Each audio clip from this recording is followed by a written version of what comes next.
kalayaan ay hindi pumapayag na magpagapos na parang agos ng dayuhan. Mahal ko ang Pilipinas, pero hindi na sapat na ipaglaban siya o mamatay pa sa kanya. Isang malaking karangalan ang ipaglaban ang ating inang bayan. Kaya huwag na tayo magdalawang isip. Ako si General Antonio Luna, maigpit, strikto, mabangis, ang kaisa-isang general sa panahon ng mga pananakop ng mga Amerikano, ang dakilang general.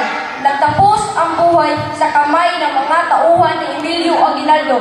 Ako ay isang scientifico at manunulat. Taga-Ilog ang gamit kong alias sa pagsulat ng artikulo La Solidaridad. Katalinuhan, makabayan, yan ang ugaling kalakip ng aking pagkatuhan. Ito si General Luna, ang inyong lingkod.